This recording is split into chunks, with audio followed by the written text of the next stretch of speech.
And I guess that we can start. I'm very glad and very happy to introduce people from HR Open Forum. Basically, I will not introduce you. You will do the introduction. I know that you will do the introduction. So you delivered a survey, a very interesting one, not only for people working in HR, but I would say for everyone working, and I hope also for students that are interested in psychology and business psychology. So the stage is yours. What was the survey about? What is HR Open about? Tell us more. Sure. Well, obviously, we're glad to be here today with you. We'll do kind of a rundown, the introduction in a few minutes, but I think what I want to stress out at the beginning is that I think we're bringing the topic that is not in your textbook. I think you all guys are studying psychology, and what has happened throughout the pandemic, I think is not in your textbook.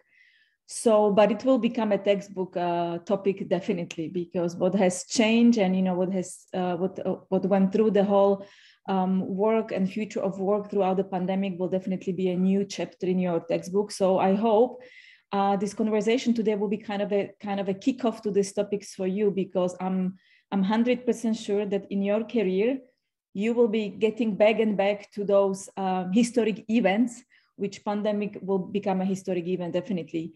There are three main big events in the history of work, at least that's how I recorded. The one big, huge historic moment of a change, how people work and how they behave in the work, and about, I think, even the psychology of work, was the industrial revolutions, where, all the farmers moved towards the factories. It was a huge steps in the way people work.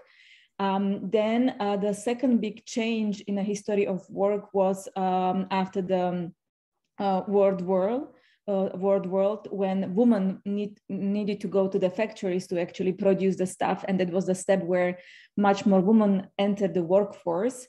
And then in this century, the big event of a change was definitely internet in 80s, 90s, that powered the technology and all the transformations in the way we work. And it seems from the earliest, evaluation and assessments of the situation that pandemics will be the kind of a fourth big historical event that will change the way we work. So I think this is a super exciting time and super exciting topic for all of you, that we will kind of trigger the interest to study more. And that's definitely our intention today, to kind of trigger your intention and maybe give you some ideas what you could study, what could be some interest for your projects or interest for your final thesis, okay? But before we dive into the topic itself, I would like to spend a minute to introduce HR Open Forum, because this amazing project would never be coming in life without volunteers and passionate HR people who simply volunteered in their free time over the course of several months and have designed the survey, implemented, ran the survey, and worked together with Profesia, which is our one of the largest Slovak job portal, to help us bring those interesting data about this historical change into Slovakia. So who we are? Basically, we are the community of human resources professionals, but I think I would not really limit it to the only human resources. We have many people, psychologists, and many people, who simply work in the arena of human resources, are interested into the, people side of the business. And we are really independent, quite self-organized community of people, where we're trying to inspire each other, where we're trying to kind of have the best practices and share the best practices. And we believe, and we do it as a volunteers, because we believe if each of us in the HR community becomes better, then the HR departments in the organizations are becoming better. And if that's happening, we believe that also the organization itself are becoming a greater places for people to work. And that obviously triggers a lot of implication in terms of how Slovakia can do as a country, how the world can do as a country. So that's the noble mission behind all of this. I have to say, and I would like to actually also highlight that probably Lukas remembers that actually we were setting up this community of people back in 2009, when we were kind of fresh in our careers, because obviously now we're having a gray hair, at least me, which I'm trying to hide with the colors. But that time we were young, slightly, a few years of your age, where we come to our first jobs and we realize, well, we would like to meet other people. We would like to get inspiration. We would like to network and know what other people are doing in other companies so we can get better. So this really came as a kind of few men's show type of team of people who set it up back in 2009. And we have reunited now in 2019. And with the whole digital transformation, we become completely digital. So me, who is currently based in the US, and we have few other people who are not based in Slovakia, are able to contribute and be part of this community. So I would like to invite you to join our community to, get connected with the HR folks, not only in Slovakia, but around the world. We have around over 1,000 members at the moment. And as I said, from different parts of the world as well. And I think what we have accomplished, and basically the pandemic has enabled us to accomplish, that we have a very active student part, because our intention was always to bring also students closer to the business and connect those two sometimes not connected world. So I'm glad that we have together with us also Lucia, that she represents the student part of the HR Open Forum, and she will give you, a bit of insights of what we do as a students community. Thank you, Luby. So hello, everyone. My name is Lucia, and I'm also actually a student of Psychology and Security and Strategic Studies at the Masaryk University in Brno. And I'm here to present you our students part of Open HR Forum, because I'm also one of the co-founder of Open HR Forum Students Platform. And I would really like to introduce you what we are actually doing. So as you can see on this slide, we are mostly working remotely, because as Luba said, we are working from all around the world. Actually, right now, half of our team is based in Czech Republic, the other half is in Brno and in London, and I'm actually right now in Slovakia. So we are working from all around the world. And we started as this project of two enthusiast students that wanted to create something for students in Slovakia. And we wanted to, connect HR professionals with students, because we found out that professionals want to, work with students, but they don't know, it's not like they don't know how, but they need to help to approach them. So we started this project, and we started to organize online events during the first wave of pandemic. And we started to connect all these amazing professionals from Open HR Forum students and from other companies with active students that were attending our events. And I'm really happy to say that we help many people, or many students, to connect with their future mentors and sometimes even employers. So it was really nice. And I think that we really help Slovak students. If you Lucy, I already have a question to make it a little bit more, okay. more tangible. If I am a student, I would like to join you. First question is, what shall I do? And the second question would be, what will I do then? Will I be somehow involved in projects, or what will it look like after I join HR Open Forum? Yes, so if you want to join us, you can scan the QR code that is on the slide. And if you want to work with us, you can be helping with organizing events, with marketing, with approaching the speakers, or you can come with your own topic that you want to, oh my God, I forget the word, I'm sorry, to introduce to Slovak students. We were working on such topic as, for example, cover letters or CVs for students that were, we were presenting them how to create CV that will catch the attention of the recruiter. So we were working with the real CVs, and we were connecting the HR professionals from Profesia actually with the students that wanted to, some comments on their CVs, and we were working on that. Also, we were working on the gamification event as Rana Kava or breakfast coffee. Mm-hmm. So for the Open HR Forum of Professionals. And yes. So I would like to pass my words to Monika and Luba, and they will introduce you our latest project of HR Pulse. And Lukas, back to your questions. HR Pulse is actually great way that students can join us as well. Mm-hmm. So there are two ways how you can join. You can join existing projects which are running, and we really work on a Slack, so in a very agile environment. Every 3 months we kind of meet together and discuss, what kind of topics we are interested. So you can bring your own topic. And that was the case of the HR Pools. I mean, we didn't have an HR Pools. I just came with that idea and I said, hey, the pandemic is here. People need to have a bit of data and, want to know what's happening. So let's do something like that. So build it up. And HR Pool is a great way we want to continue, and we're thinking how we can progress this survey. So there is endless opportunities for you. You can join existing projects based on your interests, and you can bring your own topics that you would like to pursue. So both ways are working. So basically, I am a psychology student. I've got an idea. I would like to deliver a project. I join you, and I find like-minded people who probably, if I get their buy-in, they will help me with the project, or they will make me involved in their projects. Exactly. You create on your Slack channel. We have 7 or 10 Slack channels where people are somehow bringing their ideas, creating little teams and executing on them. Yeah, exactly. So this is how we work. We have a kind of a 3 months kind of a sprint planning. So we meet on kind of a 3 months rolling base to think about, what could be the ideas where people can present the ideas as well and bring them and create our own teams. If we find out that we have resources and teams behind, then we go for that.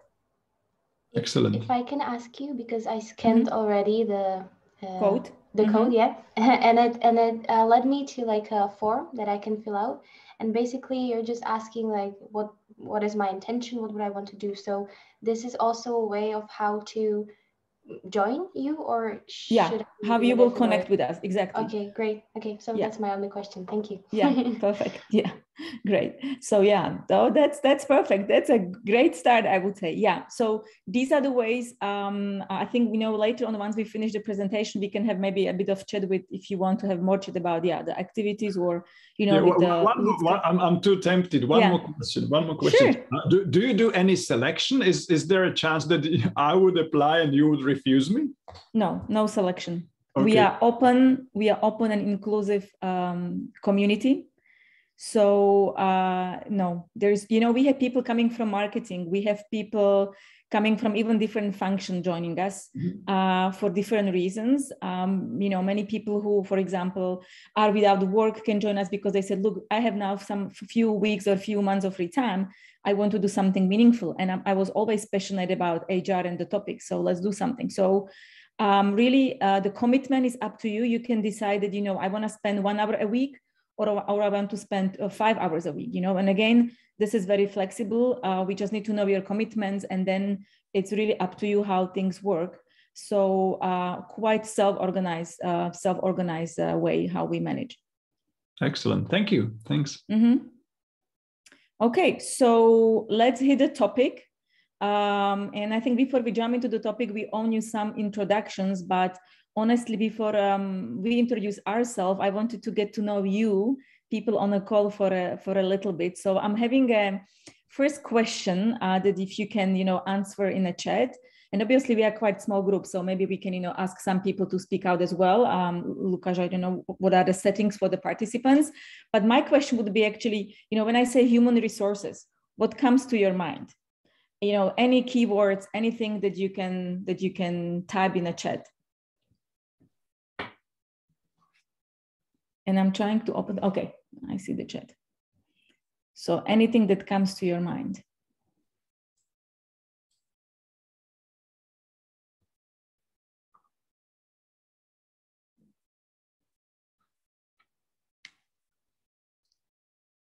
Mm-hmm. Thank you, Greta. Relations, hiring, employee relations, probably you mean. Mm-hmm. Personálne oddělení vo veľkých firmách, okay. Personal department in the big companies. Profiling. Can you elaborate more on the profiling piece? Whoever wrote it down, please. Frederick, what do you mean by profiling? Can you specify that a bit for me? Finding, recruiting talent, yeah, that makes sense.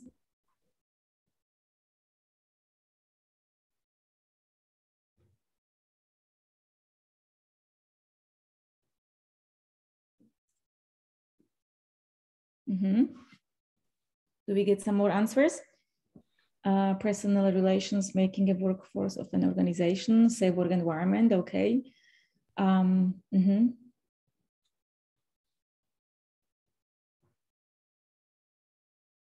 Okay, so I think you kind of are capturing the sense goals development, great. So you're opening a new area of performance management, learning and development, employee branding, connected with talent acquisition, which used to be called as recruitment. Now it's more fashionable word of talent acquisitions, which becomes to be attacking again. So we will have some new word for that definitely coming soon. Leadership and the trainings, I mean, good hit, thank you.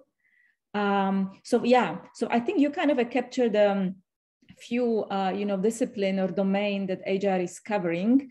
And I don't want to have a lecture around that, but I want to continue with the second questions. When we say HR pulse and pulsing the organization, what comes to your mind with that? Because we want to talk today about the survey, which is called HR pulse. So what pulse means, or what kind of associations, connection you have with a pulse? Oh, that's a tough one. That's a tough one, I know, but I'm trying my waters. Let's see. It's close to the survey. So if you know what survey means and what the HR survey means, maybe pulsing or polling, those kind of words, English usually represent that meaning in an HR sense. What that could be, what do you think? Okay, I have never heard of that. Good. So at least we'll hopefully you will learn today from us. Emma? Do we have anyone who will volunteer to give us some hints for the pulse? I'm not sure if I've heard of it before, but okay. I have this thing called Consumer Pulse. It's like a survey that I think is every week you fill in like your activities on like what you've bought during that week. Like it can be entertainment, it can be clothes, it can be these things. And then they give you these points in reward, like as a reward, and then you save them up. So like the pulse part of it, I guess, is the survey part or something, but I'm not sure. Excellent. I think point taken, you passed the exam. So yeah, most of you are probably aware about the survey, and probably pulse is kind of a different word for survey, but it has a bit of differentiation in the meaning, where the survey tends to be a kind of a survey with more questions, and pulse is usually kind of a shorter type of the survey. And organizations are adapting those kinds of, pulsing or doing the pulse surveys, so they can get a better sense of what's happening in the organizations. Very often used word towards the HR and psychologist community is called listening. We're becoming a listeners, what's happening in the organizations. And that's very much how you can actually get understanding and sense of what's happening in the organization through pulsing. I don't know if Lukas, you want to add something, because I don't want to, again, like a lecture on this, but I just wanted to kind of, be a bit of engaging people to kind of have a bit of understanding what the pulse means before we tap the topic. That was an excellent intro, and you are basically teasing us, and we are waiting for the outcomes. So okay, so so before we get there, a bit of short introduction of Monika and me, that we are kind of behind the driving force with few other members of the HR Open Forum running the survey. And then Monika, I think I will give a word to you first. Okay, thank you. So hello, everyone. I hope you can hear me. So I'm Monika. I'm very happy to be here with you. And apart from being a member of the Open HR Forum, it's not the students part, by the way. And now I'm thinking that I don't know how we should call ourselves, whether the gray-haired ones, because we don't have anything, and then there is the students part. But anyway, apart from this and working on mainly on the HR Pulse, I am currently a PhD candidate at the same Comenius University, but at a different school at the Faculty of Management. And previously I worked in a company in the human resources consulting.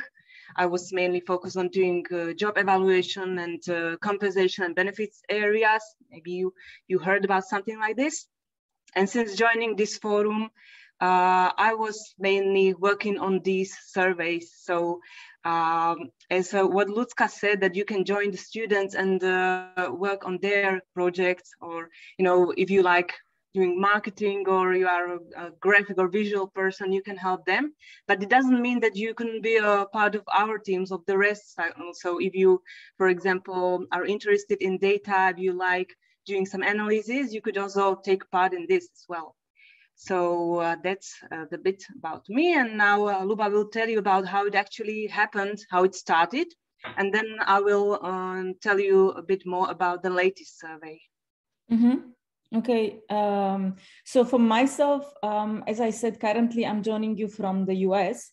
So I started my career back in Slovakia, where I studied and I was born there, but for last over 10 years, I'm working internationally in the Middle East, Africa, and now currently in the US. So beautiful autumn time in Chicago. If you've never been here, you have to come in the autumn because the colors are just amazing.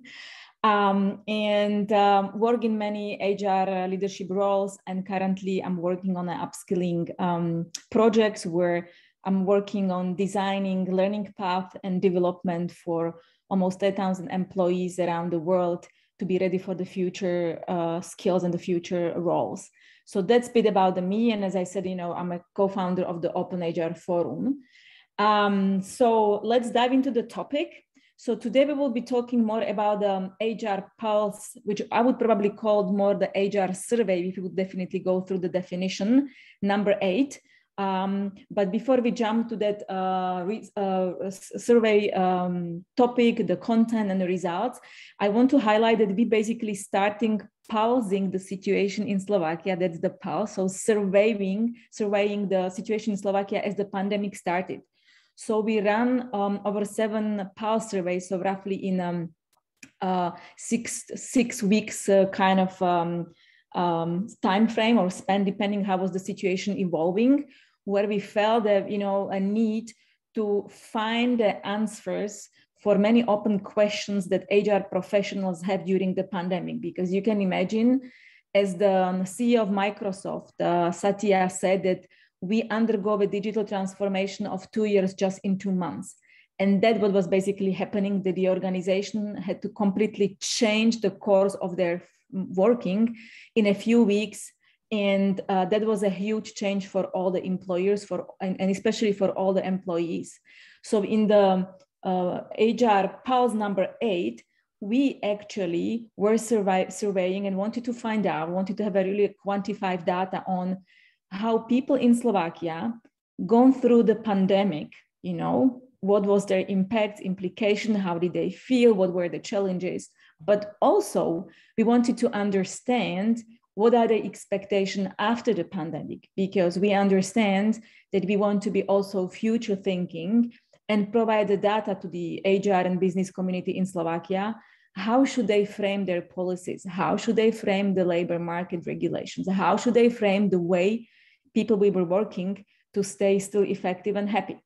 So let's get to that. Monika, I think you're starting, right?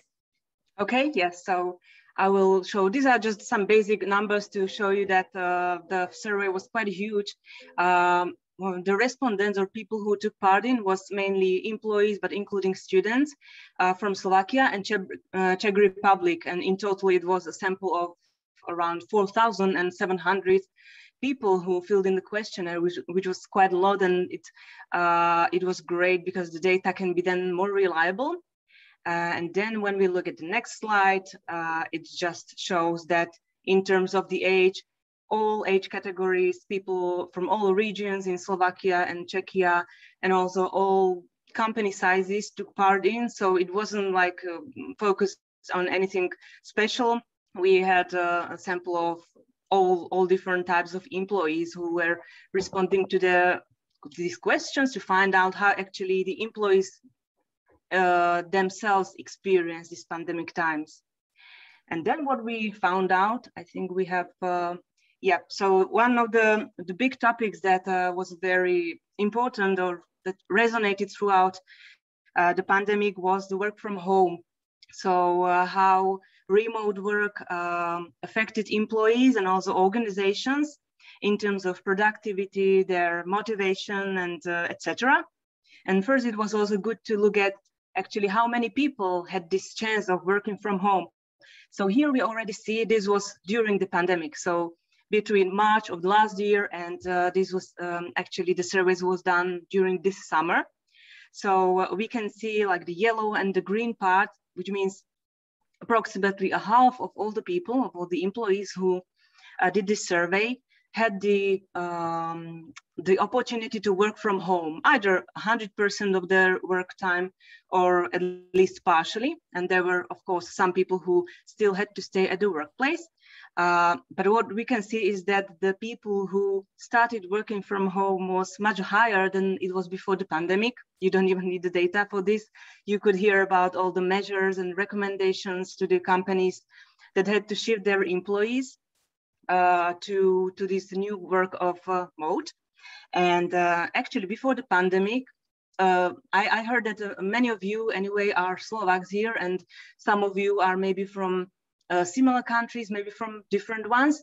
But when we talk about Slovakia, Slovakia was one of the countries where the rate or the number of people who worked from home before the pandemic was quite low. So only quite a small percentage of people. We have a actually good number, because in one of our pulse surveys, the previous ones, we were actually asking companies if they have a work from home policies. And I think it was around less than 10%. So if you say yes. that, that was what was the kind of a reality. So from 10%, we basically went up to 50% just in weeks like this, which is a tremendous change. Yeah, exactly. Thank you. So the change was big in terms of this. And also like I was like wondering why, or do you think why it was that before the pandemic so little or so few people worked from home? Let's speak about Slovakia, or maybe the country where you are from. You can tell, what do you think? I think that's a great question. So let's go back to the chat because that will be a good, that will be a great discussion points later on for the results. So why do you think company were not allowing people to work from home before, where when the pandemic came, 50% of them, they just give them the chance to do that, obviously pushed by the pandemic. But what do you think were the barriers or obstacles for organizations not to do that before the pandemic in much more larger scale? Exactly. You can write, or you can also, if you can use the microphone. Yeah, speak up. Yeah. Speak up. Yeah. Yeah, there was a general prejudice of lower productivity in the home environment. Exactly. So this may have been the reason or why the managers or the companies were concerned was the productivity or the job performance. Another conservative view on productivity. Yeah. So the second opinion speaking about the same, basically. Yeah, I guess. And we could say that this was quite, I'm not sure, but they were not well organized enough to make it into a proper thing. Yeah. Mm-hmm. Yeah. So this would apply maybe to many other countries, like in general, why people are opposed to or why they are reluctant to letting the people work from home. Again, Juliana says that fears of lower productivity and workflow. Yeah, and in countries such as Slovakia, it was especially low. So do you think there were any other reasons? Or do you think that all the people can actually work from home? It's a good idea. I was thinking that some companies probably have a lot of traveling or things involved. So that's why everything, well, it wasn't really online, but then everybody was online anyway. And so then there was that push to go online because of the pandemic. So everyone was using the same resources, whereas before it was a resource that wasn't used as much because you could travel. It was better to do maybe business deals in person and these kinds of things. Yeah, okay, thank you.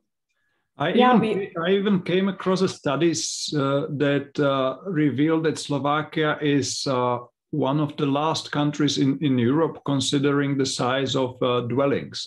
They count like how many rooms per person do you have in your flat or in your house? And Slovakia is one of the worst one. So maybe you don't really have the space to work from. And that's actually a good point, Lukas, because yeah, I think Mario was mentioning that organizations were not organized enough. That goes around the technical abilities of the organization on the side of the organization, but also exactly on the side of employees, right? With a full internet connection, with monitor and everything, because suddenly you realize that, you know, you need a full setup at home, which not everyone had. And that setup means exactly that you just cannot be in the kitchen where the cooking is happening and the kids are doing the homework and doing the, you know, being fully concentrated on the work, which anyway, it was happening. We were all doing that. I mean, at the beginning of the pandemic, right? But then we adjusted. And I came across another, sorry, Emma, go ahead. Yeah, I just wanted to say that I think it's very much, you can compare it with school.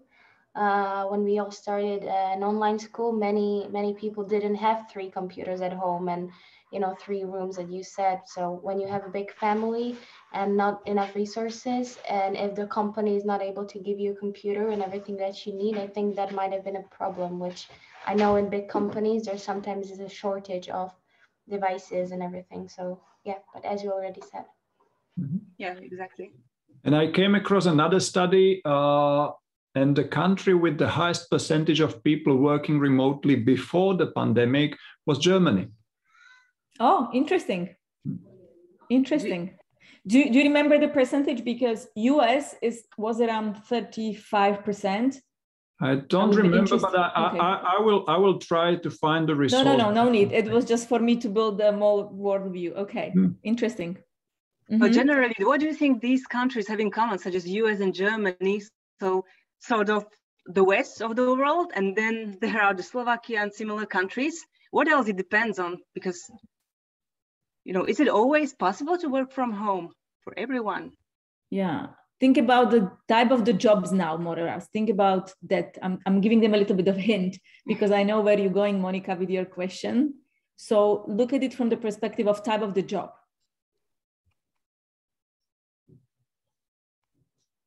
So those of you who are from Slovakia maybe know that we still have a lot of factories full of manual workers who simply, a lot of these.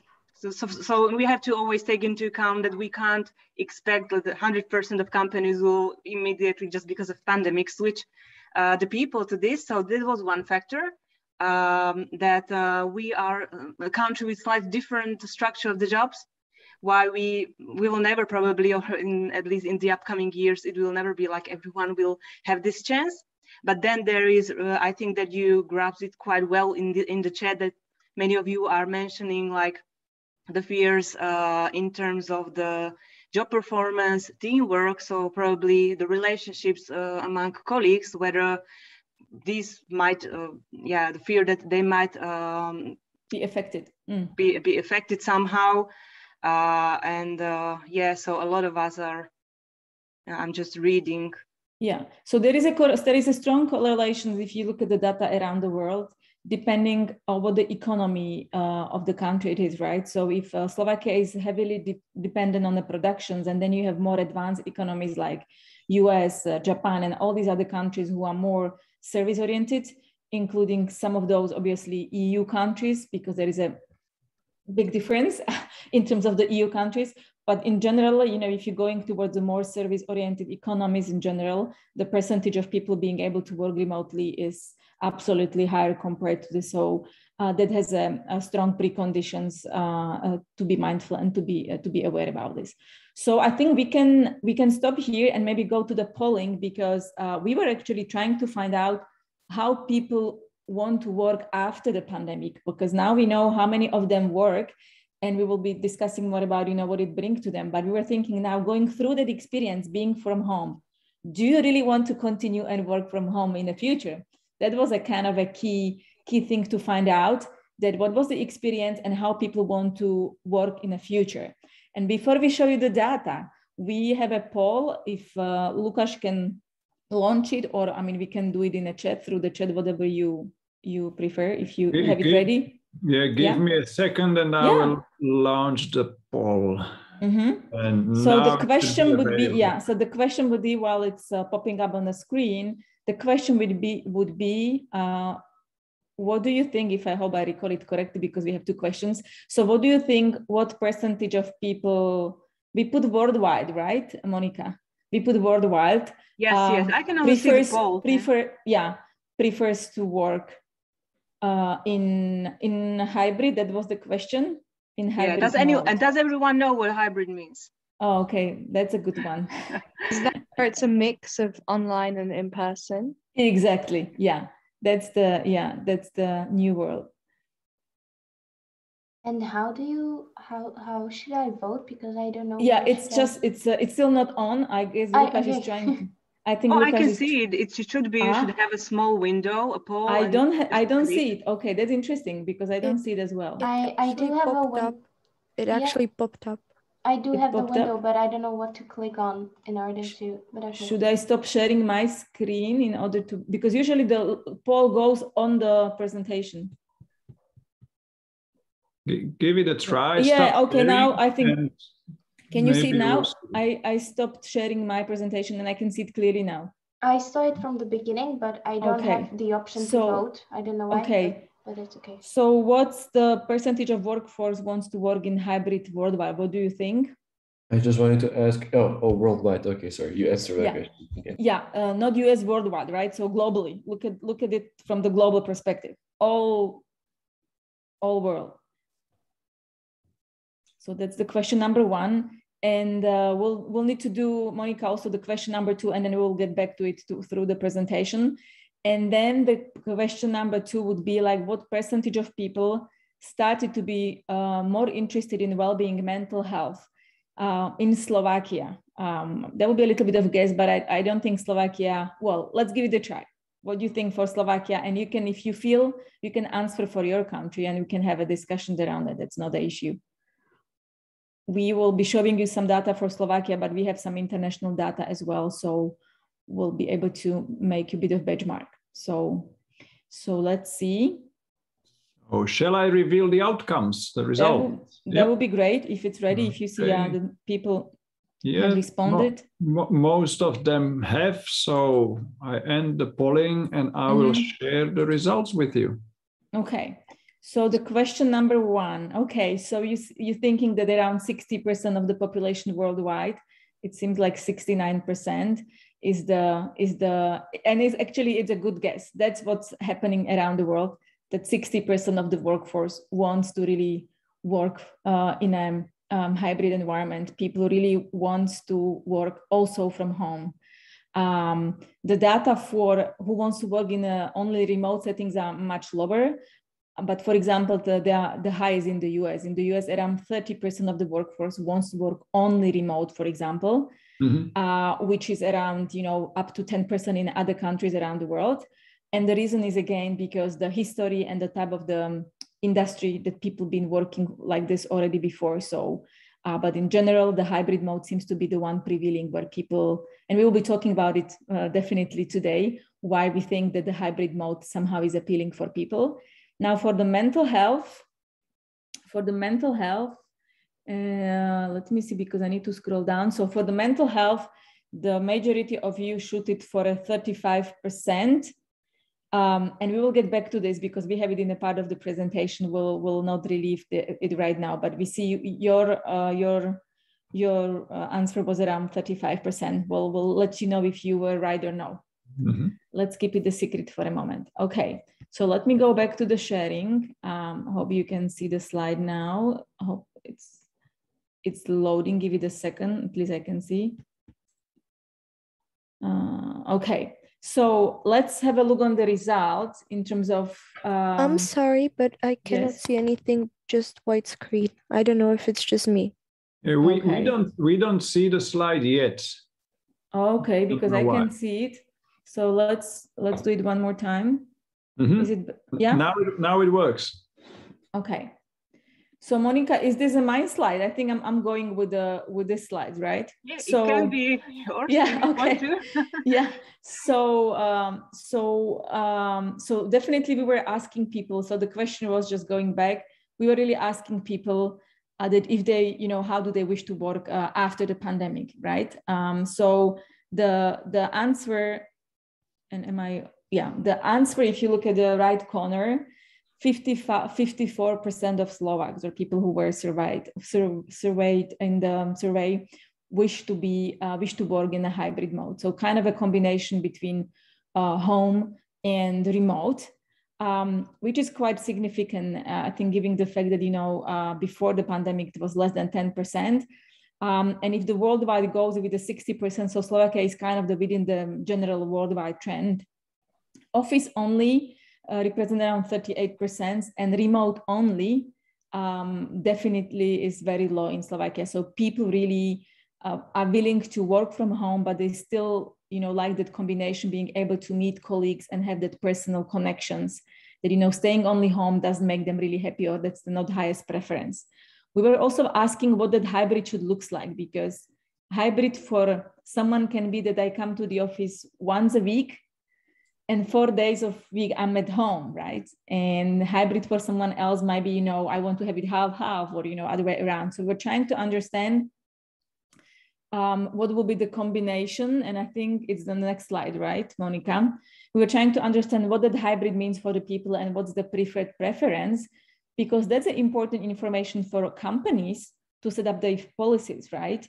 To set up the ways what their people would like to do in order to retain the talent and not to lose the people. So if you look at those preferences, we were basically asking, for all these options from 1 day staying at home to 4 being in the office and 3 days and 2 days, you see that 50%, so you see that the preferred combination is basically, we call it kind of 50-50%. So people want to, spend half of the week at work and half of the week at home. These were the kind of the most preferred combinations where people would like to continue. There is a bit of graphs. There are huge differences across the Slovakia, but I think, again, it goes hand in hand with that disperse and diversity of the industries and economy across different regions. So that explains the differences.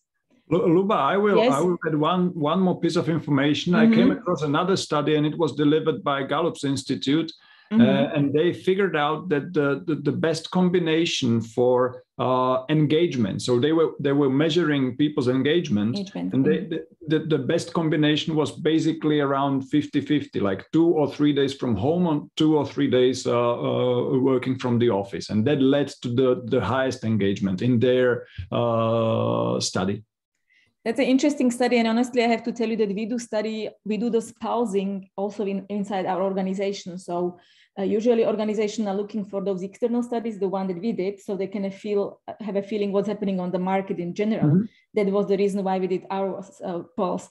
But most of the organizations do those pulsing within the organization. So for example, in my office, we were doing pulsing every month with our employee, and we were asking them, and you could see actually month over month, like mm-hmm. at the start, it was like no one wanted to go to the office, obviously. I'm not saying that now everyone wants to go to the office, but in our ranges, is that almost 70% of people really would like to still stay and work from home more. Mm-hmm.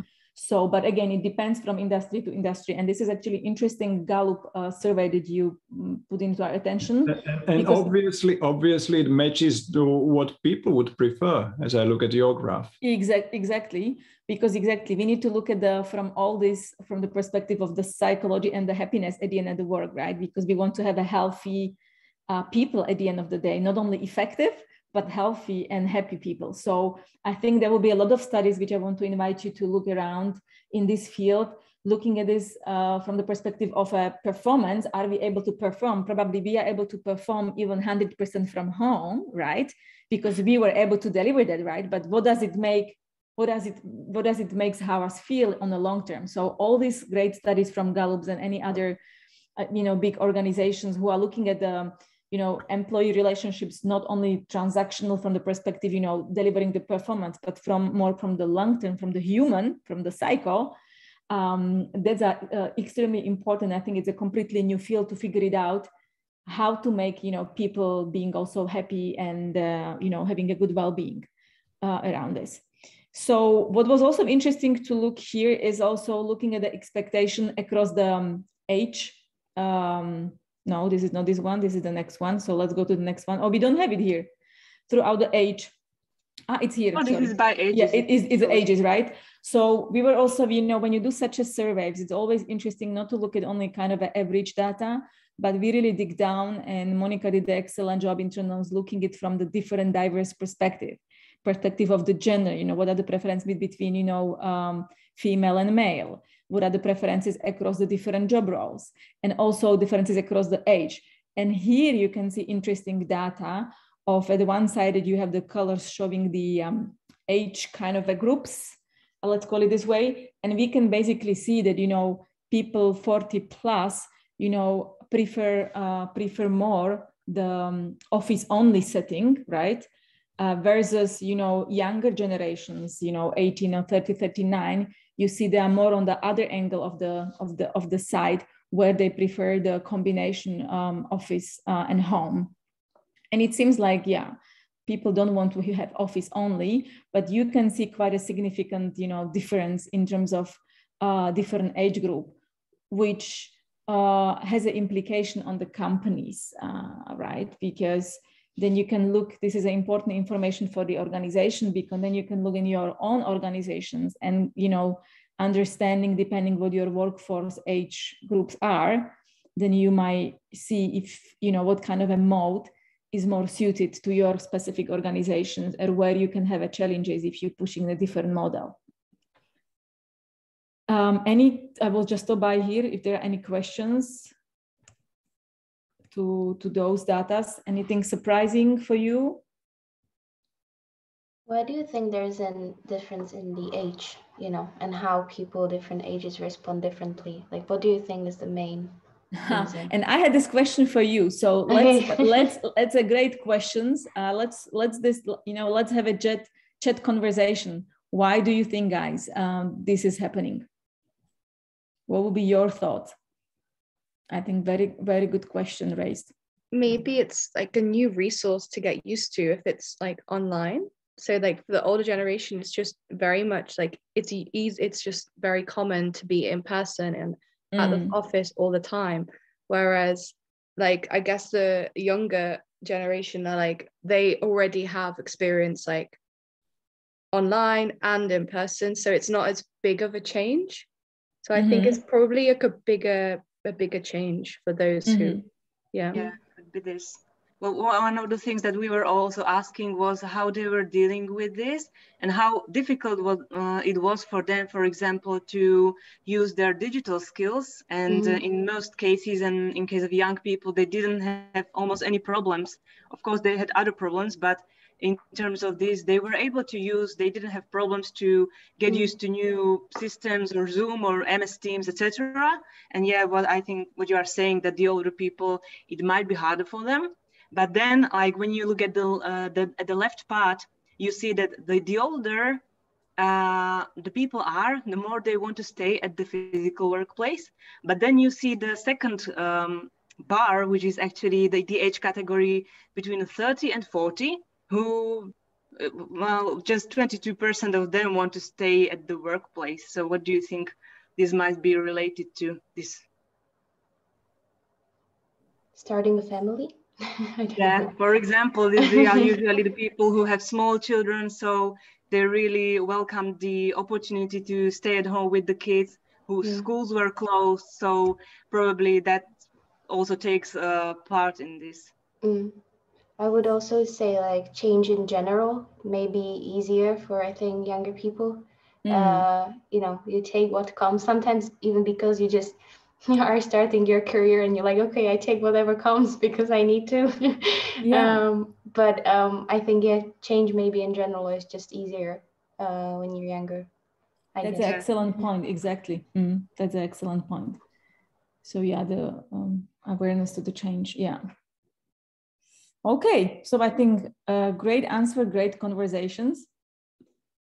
Let's move on towards the topic. When we were mentioning, why company has a lot of reservations around, launching the remote work or work from home before the pandemic. you have mentioned several reasons. And one of the most frequent reasons that you mentioned was exactly the performance.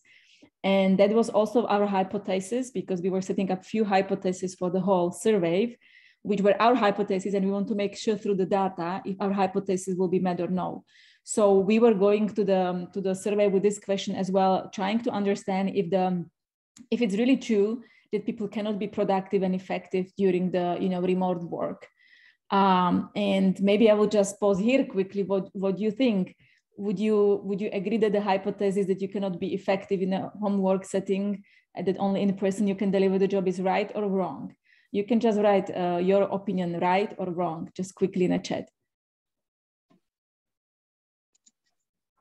Because this was the most frequent, answers that we were getting, even when we were doing the polling with the businesses, where as soon the pandemic's numbers were getting better, the managers wanted to have people to come back to the office.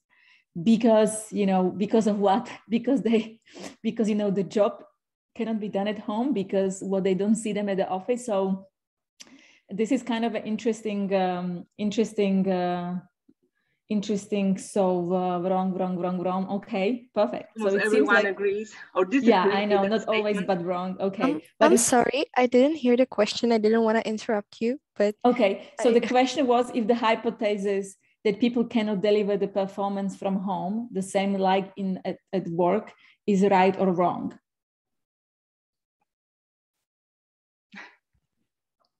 And you know what? I will I will interrupt, and I think it's right.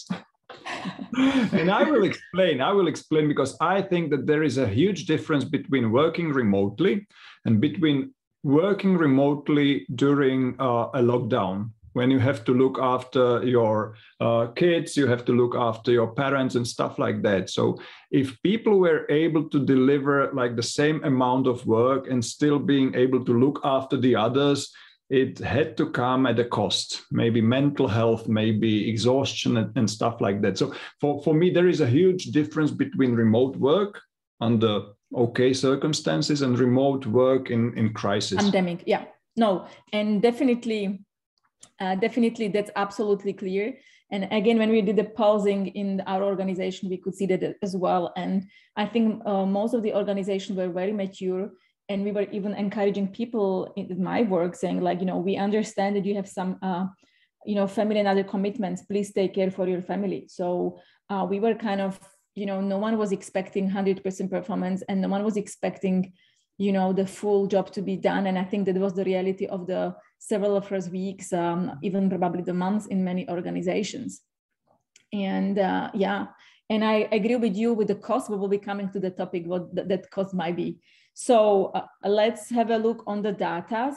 Monika, I think this floor is yours. I don't know. Yeah, I can talk about this. So, someone is again, Tamka is right, by the way. It's all so wrong. And I would add it's also depends on so many factors, whether the performance can be actually made worse or better. And so in general, like what you can see here on the right, actually 1/5 of all the employees. So now, like all the employees, no matter whether they worked from home or they stayed at the workplace, reported some decrease of the job performance during the pandemic. And this is such a complex topic. Now we can only say that the pandemic did have an effect or may have had an effect on job performance. But when we were trying to look at some differences, like what it depended on, what may have been the factors, this is one snapshot. So what you can see on the chart, the left part, the colors were that we asked the employees whether subjectively their job performance increased, which is illustrated with green, or whether it remained the same as before the pandemic, which is yellow, and the red color represents that they said that performance decreased. And this left part is the people who had the chance to work from home, and you can see that the green part is bigger, so much more, more people said their performance improved. And on the right side, there are the employees who didn't have the chance, or who had to physically stay at the workplace. And the red part is unfortunately a bit bigger. So more of these physical workers said their performance decreased. So we cannot say exactly like what led to this, why some people's performance was better, why some was worse, but it's I think quite interesting data, and it would be good to maybe if some of you would like to do a research later on to finding out what were the factors, why exactly some people did better and some did worse. And on the next slide, we have something similar. So a similar type of chart, but we were comparing people who, on the left side, were people who get some kind of training on how to work remotely. These were just only the remote workers. And on the right side were people who didn't get any training. So although there was some sort of correlation or relationship with these trainings, that people who did get them reported better performance. And then the next slide was again something similar when we were looking at we were asking the people who did the survey to rate their managers, so to say whether they would rate their managers' leadership ability to lead remotely positively or negatively. It was actually a scale. And depending on this, on the left side are people who rated their manager more positively, and you can see their performance was better, or at least it's stayed the same. Whereas on the right side, people who said that their managers, they rated their managers more negatively, so saying that he wasn't really able to lead people remotely. And also there was much more people who said their performance decreased. So this is just an example of how we could look at the data and what the differences were between different kinds of people. Okay, and then I think we have next part. I'm not sure now what follows. Okay, I think it's probably maybe I can go, but just going back to those two few charts on the performance, as we said, like it's a very complex topic, but we were really interesting because in our hypothesis in human resources, we always say that, you know, the leaders are the multipliers of of the behaviors and the role models and the skills. So we truly believe that, you know, the leaders are making really big difference. And we wanted to kind of, you know, confirm or not confirm the hypothesis, you know, asking, you know, is there any implication? So we clearly see that even in the remote setting where you think like you just don't need a manager anymore, or well, you still need him to, you know, to deliver the results and be happy. So there will be definitely, I think, completely new arena of a new development of, you know, what are the new skills of managers being able to actually lead in the remote, because probably the technique and the ways you lead people when they are in the office towards when they are not at the office, or when they are some days in the office and some other days not in the office, you know, it's quite different. And we will be talking about it also in our slides that, you know, the expectations of people are significantly changing. And have you heard of that magnifying glass effect? Glass is full and empty? Mm-hmm. No. That's the one that says that all of the mistakes that managers tend to do, or their flaws, are magnified when leading remotely. Okay. So something you can make a mistake, but if you have people around you and everyone is in the office, it's easier to handle with it. But if you make mistakes and all of your flaws are just magnified when people are not there and everyone is working from home. Oh, that's excellent. Yeah. Is there any research behind it, or is it just a kind of a rule, or is it? That's interesting. I want to dig down into that. Yeah, I'll check the resources and I will send you. Thank you. So you see, so we were keen exactly for this to kind of, you know, have a bit of data around it, that, you know, we can have a good conversation with our leaders and managers in the organizations, how much impact they have, how much magnifying impact, now I know the word, will they have. So let's go back to how did we overcome the pandemic? And I'm thinking, okay, so what we were asking here, and then we have we can connect it to the polling questions. We were also asking employees, you know, how do they think like the organization in general, you know, manage the situation, because it was a critical crisis situations. And I think it required kind of a special skills. And we were kind of nicely surprised that, you know, honestly, our hypothesis was more towards being less positive, but actually the results are showing that people evaluated organizations. If you see, you know, 52% good and very good 20, like over 70% of organizations are perceived that employees perceive that they manage the situation well, which was for us kind of interesting. We were afraid that, the whole crisis situation might lead to a lot of mismanagement and a lot of, chaos, because it was a critical situation and not everyone is ready for something like that. But it seems like from our at least sample and results that this was done quite well. And again, it correlates with the overall worldwide results from other surveys, which they've been asking the same question.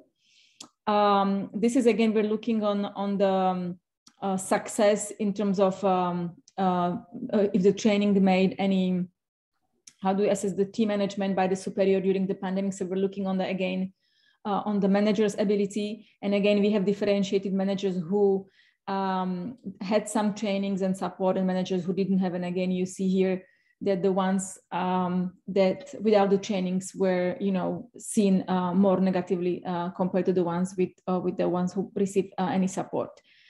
We're also asking for the quality of relationships at the workplace. Monika, do you want to step in here? This was another big concern. I think also some of you mentioned this, that this may have been the reason why managers were afraid of or worried about what would happen to people during home office. This picture first shows how relationships changed during the pandemic in general. So again, it includes all the people, whether they were working at the workplace, in the company, or at home. And we can see, unfortunately, there is this red part, which is almost 30% of people said that their relationships between them and their colleagues worsen. We can say that maybe it may have been worse.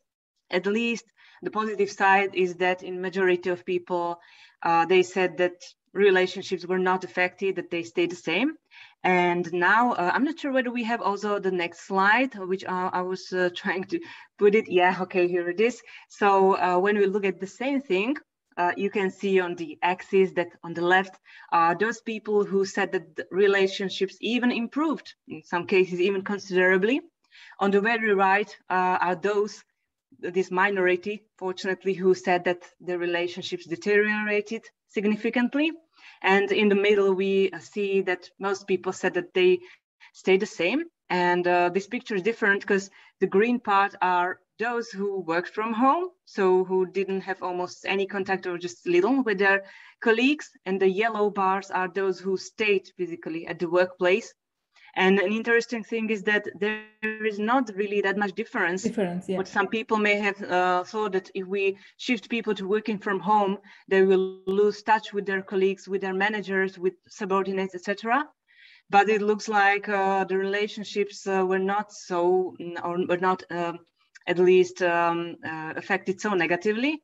Also, in some cases, like we can see a little difference that those who stayed at the workplace said that they deteriorated in slightly more cases, but still there was evidence of people saying that actually relationships may have improved because they were not interrupted all the time by their colleagues.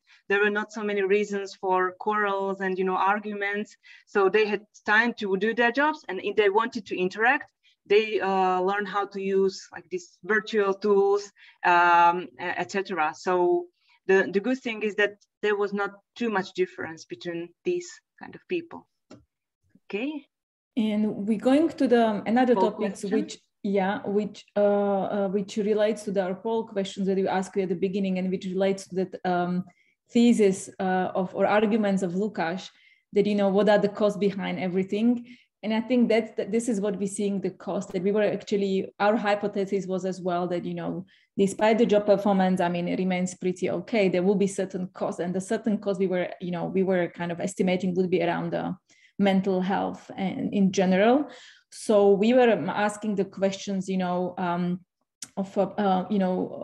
of, how, of the mental health of people in the survey. And what you can see here is that basically we came to the conclusion that 40% of our employees became much more interested in their mental health during the pandemic, right? So very interesting bar goes throughout the age, because again, the 40% represent the average, But what is interesting to see, and it's coming up with every single survey, that the younger generation is affected much more. You can see here it's 49%, less than 29. And many surveys are showing even bigger numbers with the young generations, with Generation Z, even more farther. We see that, the older generation surprisingly did a bit better. If you look at, from they were below the average perspective. So it seems like the mental health is a huge area of concern. And I was looking on the different worldwide surveys, which are telling us that 50% of the workforce is experiencing right now any sort of symptom of anxiety, stress, and not being fully functional.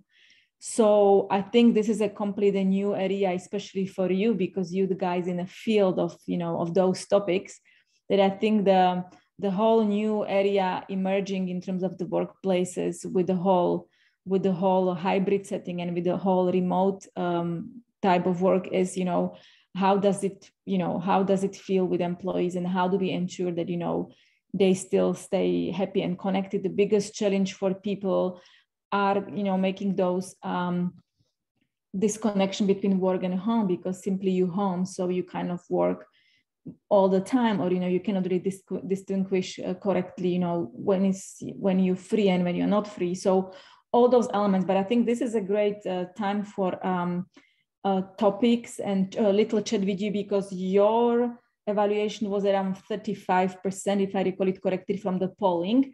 So what do you conclude from these results, from this number, when you see this number? Any thoughts? I still need to ask a question just to clarify it. What do you mean by interest in mental health? Is it that I am interested in my own health and I've got some issues, or am I caring about the others, or how to understand that phrase? I think the first formulation was the right one. So I'm interested. We were not asking if you have a mental health issue straight away, because we were afraid of kind of diagnosis. We were just asking, assuming that, if you're starting to be more interested, it's a first, it's a first like proactive approach, meaning like, so basically concerned with my own exactly, yeah, mental health and well-being. Yeah.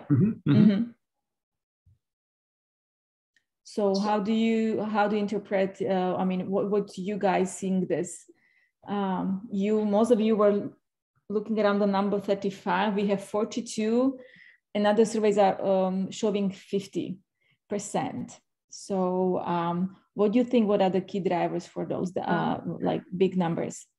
I think that's really good that it's so high, but I think it's probably because of the pandemic. We're just very aware of how even just like with lockdowns and having to isolate and these kinds of things, we've had a lot of time to reflect and be at home. And so, and they're kind of stopping a lot of different aspects of life, everyday life, that we've become very used to as a society.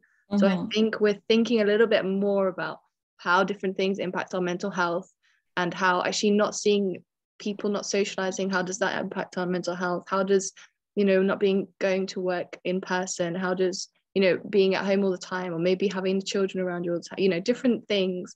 I think people are being more aware of that, and also aware of the importance, because it can cause burnout and things if you're not looking out for your own mental well-being. Yeah, that's excellent remark. Anyone else? Yeah, I just wanted to add that I think during the pandemic and being, inside, being isolated, I think it's much harder to ignore some things, because when you're in work, when you are a parent, when you're like, go, it's not a good way to deal with something, because basically you're not dealing with it, but it's easier to ignore what you're feeling and how you feel, and, just have the job as a priority. But when you're at home and you're basically stuck with your feelings, I think that it came to an awareness for more people, you just, because that's what was that is what was in front of you, right? Like the feeling that you have when you cannot just focus on work all the time. So yeah. And there is another interesting implication of what's happening in a big times here in the US. It's called a massive resignation. So what we're experiencing right now, there was a Microsoft study going out and a few others showing that, over 20 to 40% of the workforce are resigning. And I mean, I'm seeing it on the numbers already here. So people exactly, kind of had the time to reflect their life, the quality of their life. And if they feel like, it's not met, then they're making a big move and changes. So I think this is a huge kind of a result of very much connected with this number as well, where people kind of reaching certain levels and telling themselves like, enough is enough, I want to change, right? It's not worth it. I've met people personally who told me like, okay, this is not worth it anymore. Like, it maybe was up until this point, but again, when you have like kind of the mirror set to you, and when you are met with real life kind of showing of what is happening, people are like, okay, no, that's enough.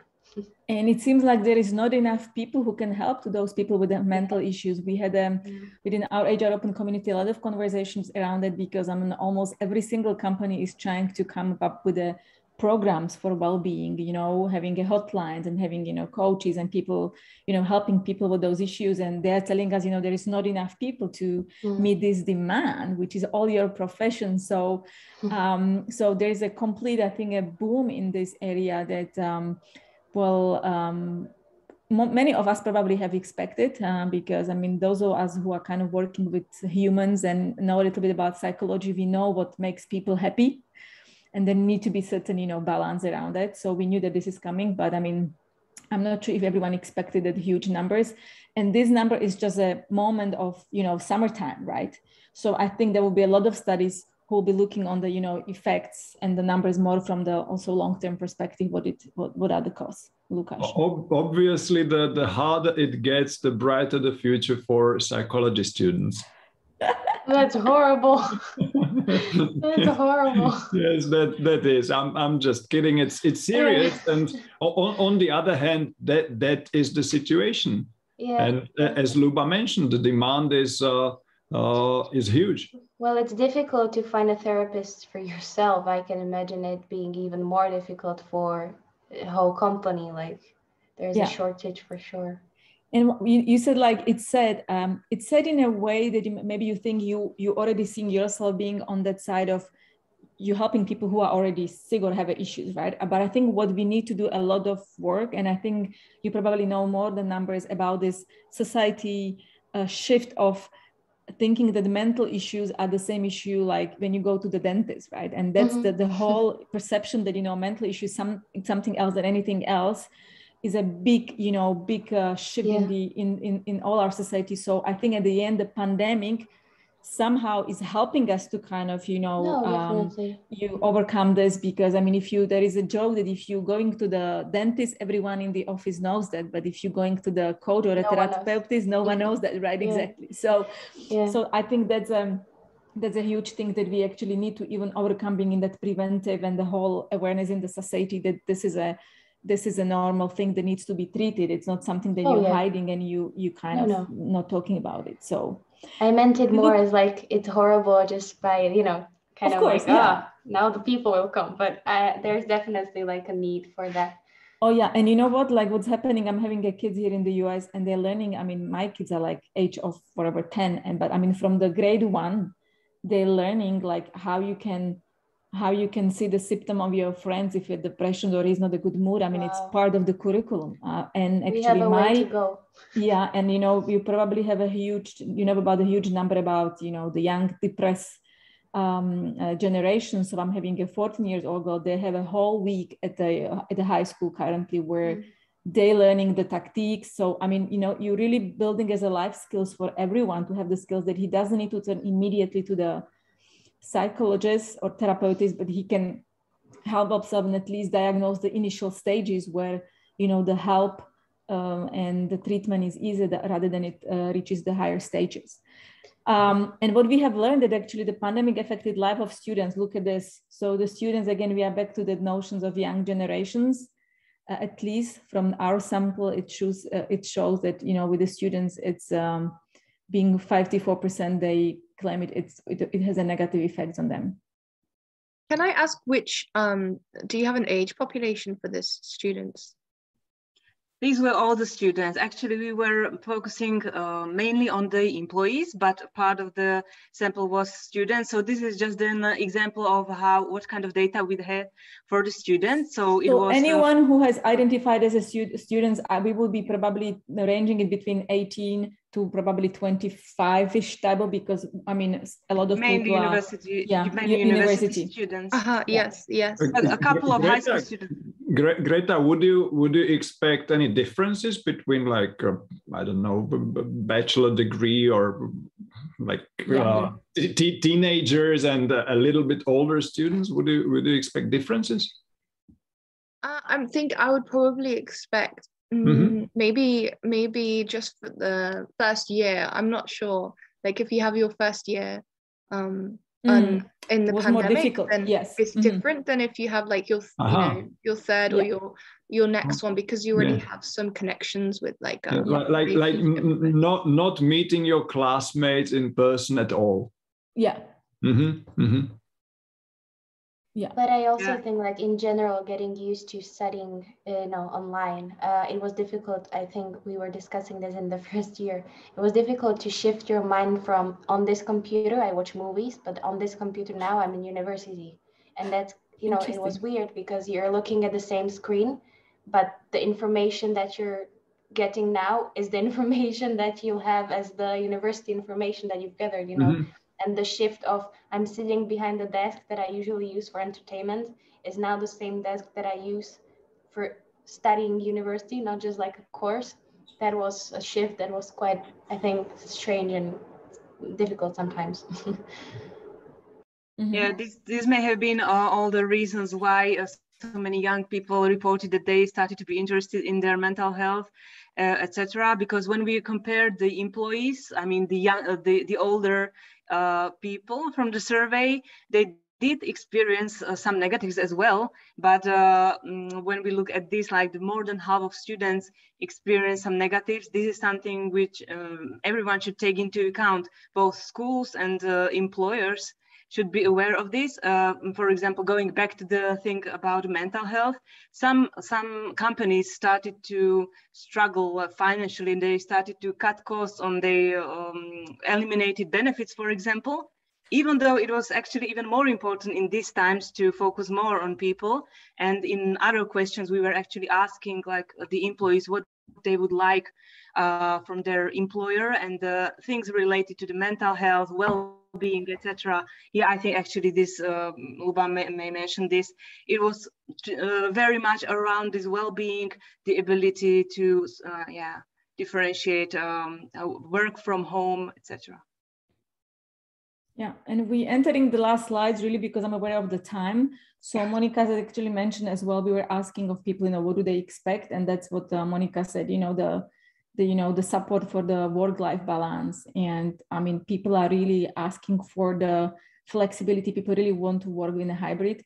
What was also interesting, the data on people who even didn't work in remote, even those people, after seeing what kind of also positive benefits it can have for your life, they want to work. And that was also an interesting outcome that the hybrid work is probably the way forward.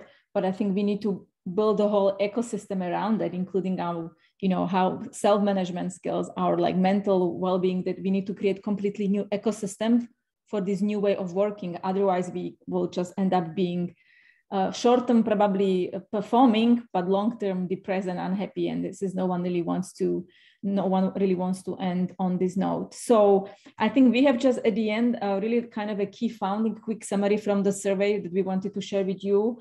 And I would say the role of HR and like psychology and youth psychology. I mean, I think pandemic has shown, elevated the whole function. Even our survey is showing that 70% of HR people has reported that their role in the company has significantly increased, elevated, because I mean we are dealing with the human issues, with the human things. Rolling teams and Zoom is a quick fix, but like really managing the relationships and the mental well-being of employees, it's a long-term process. As we said, the hybrid will probably stay definitely, and it's impacting the whole employee experience. And I think we will need to work together with especially you as a psychologist, what that what the new ecosystem will look like to keep people happy and fulfilling at work and at home. We mentioned the focus on the mental health. Big shift is in the leadership, because you could see from the survey how much magnifying impact leaders are having on the people. And again, that's a new shift, that people are requesting a new relationship from the managers, that they are not based on the everyday, connecting people and meeting, but are more built on the trust. And, people require much more autonomy at their work, more decision making, because if they are not in the office, they need to be trusted. So I think the whole thing around the trust, and I think Lukas can give much more insight, because he's just expert on those leadership skills. I think it's again a completely new booming element. You want to add something here? That would require another. Yeah, I know, another session, another hour, another session. Okay, but I think you agree with our summary that that's important findings to be kind of aware.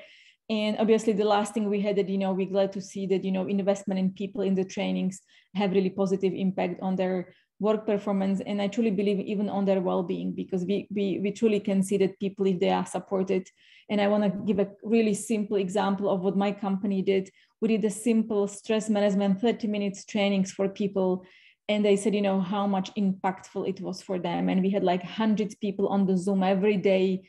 We were offering it like 3 times a day, because people were so keen to it was a kind of a first help in terms of talking about stress, about things that we probably know, but in the whole pandemic sessions, actually, to being aware and having that awareness and being able to cope with it was such a strong help. So I think this is where your future will be, to look more on this to be on this preventive stage, that we are not need to be always managing the crisis, the critical conditions of an employee or of a human beings, but be on the upfront, educating people and giving them skills, the life skills that they can better manage their situation.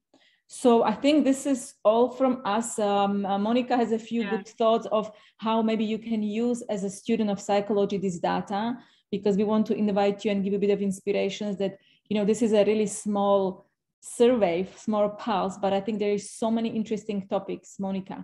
Yeah, I would just really conclude. Many things have already been mentioned. So the more problems for employees there are, the better maybe for you, because you will really be needed.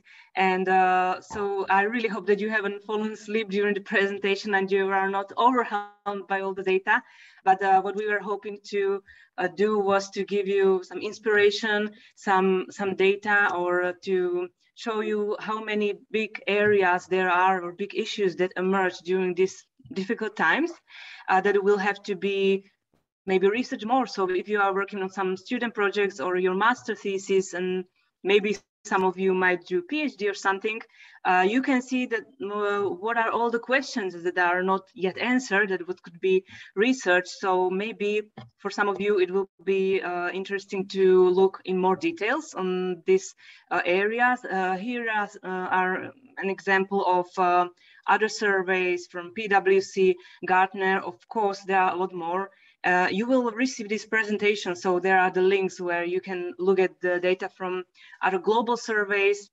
What was mentioned was also the other one, which was saying what Lukas mentioned, which said that what is actually the recommended portion of the, for example, of the time that people should be working from home. And there is actually also other really scientific, thorough research which is stating the same, that there needs to be a balance, so around half of the time working from home, but still staying at the workplace to mitigate the risks. So there is really a lot, and we hope that you will. This was inspiring for you, and I think this is the very last slide, which maybe Luba wants to maybe finish or conclude something. Or I think you said it all. I mean, for me, big thank you, Lukas, for inviting us, and you responded to my notes saying, I think I want to share this data with the students, because I think these are really interesting data to research more, and even we would be interested as HR pros to get maybe some outcomes from you. So if you come across interesting data or you work on certain projects, I would be more than happy, Lukas, that you come to the Open HR forums, to our events. We have this HR Digital Coffee every month. We're running always a topic where you can just join in a Zoom and be discussing any topics. We had just one recently today, one on diversity.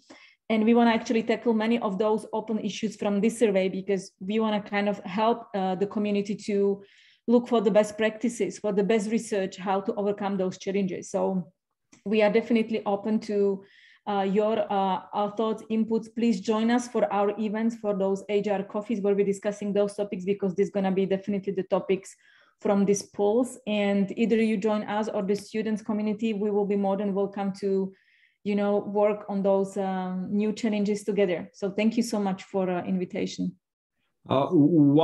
Thank you for being here and for sharing with us. One more question. If some of the students over here, those students who are interested in joining HR Open Forum, they already know, they scan the QR code.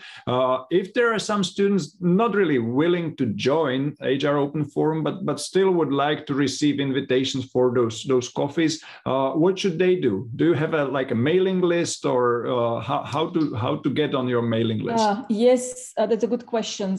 That's a good question. I don't have a real answer, but actually, I think the best way would be if you can send me your emails or connect with me through LinkedIn, and I can send you any link for any of our events, because then you will be immediately part of our mailing list. So either me, Luba Fabryova, or Monika, if you can. Yeah, and we will provide mainly the links to our Facebook and Instagram pages. I'm not sure whether this was mentioned. So if you follow the pages, there is one for the forum and one for the students part. All the events are there. So yeah. Perfect. Yeah. Once you join our one event, then you are part of our mailing list immediately. So, and, you know, feel free to connect with us even through the LinkedIn if you want. I'm always happy to, you know, be a sounding ear or anything like that. If you're looking for maybe some mentors, we have a lot of members who are mentoring, you know, young students. So these are all the open opportunities that, you know, you can benefit from joining us. So we'll gladly assist you as much as we can.